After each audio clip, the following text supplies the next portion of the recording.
سلام دوستان عزیز، به کانال ما خوش اومدید. امروز میخوایم با هم یکی از بهترین کتاب‌های موجود در زمینه موفقیت رو شروع کنیم. کتاب به نام اثر مرکب نوشته دارن هاردی. اسم این کتاب رو شاید شنیده باشید.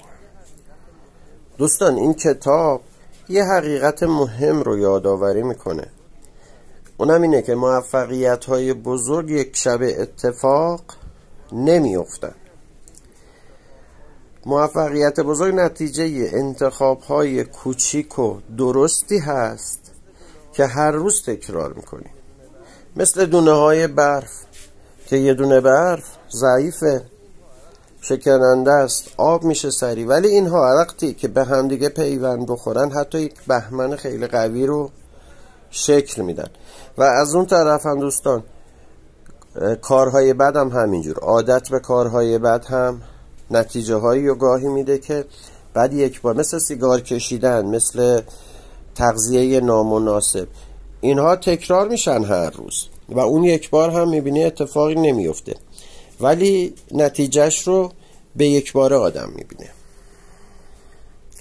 دارن هاردی میگه موفقیت من حاصل استعداد عجیب یا شانس بزرگی نبوده، بلکه نتیجه عادتهای کوچیکیه که سالها ادامه دادم. خیلی ها دنبال میانبر و راه سریع هستن، ولی واقعیت اینه که قرص جادویی خاصی وجود نداره. نه قرصی وجود داره، نه شربتی وجود داره، نه کسی هست که میتونه کاری بکنه که شما ناگهان به اون چیزهای خوبی که میخواین برسید. اگه میخوای به ثروت، سلامتی، روابط عالی، اندام به اصطلاح مد نظرت، اینها برسی، باید کارهات رو یه جوری انجام بدی و هر روز تکرار بکنی تا به اون نتیجه بزرگ برسی. به یک باره نمیشه. مثال سادهش هم اینه که بیایم فرض کنیم 2 نفر تصمیم میگیرن تغییر کنن. نفر اول هر روز 15 دقیقه مطالعه میکنه. توجه کنید، فقط 15 دقیقه. نفر دوم هر روز 15 دقیقه توی شبکه‌های اجتماعی وقت میگذرونه. اوایل هیچ فرقی اتفاق نمیفته. حتی 10 روز بعد، 20 روز بعد، 1 ماه بعدم که این 2 نفر رو ببینید فرقی رو نخواهید دید. ولی بعد از 1 سال نتیجه خیلی متفاوت میشه. نفر اولی که رفته دنبال مطالعه و هر روز 15 دقیقه مطالعه کرده، کلی چیز جدید یاد میگیره. طرز فکرش تغییر میکنه. حتی موقعیت کاریش بهتر میشه، موقعیت اجتماعیش بهتر میشه. حتی طرز رفتار در خانه و خانواده و محل کارش هم تغییر میکنه. نفر دوم فقط وقت تلف کرده، یعنی فقط کلیپ دیده، مثلا آهنگ گوش کرده یا تو شبکه‌های اجتماعی وقت گذرونده، کاری که متاسفانه این روزا همه دارن انجام میدن. هیچ به اصطلاح رشدی هم نمیکنه. یعنی مدام چیزهای تکراری میبینی که اگه 100 سال هم ببینی همینه و متاسفانه اون چیزهای تکراری، چیزهای مضر خیلی زیادی هم داخلش هست که اون نتیجه بعد رو بهمون میده. این همون چیزیه که بهش میگیم اثر مرکب. اثری که دونه دونه جمع میشه، ثانیه به ثانیه انباشت میشه و یک چیز به اصطلاح یک کار بزرگی رو برات انجام میده.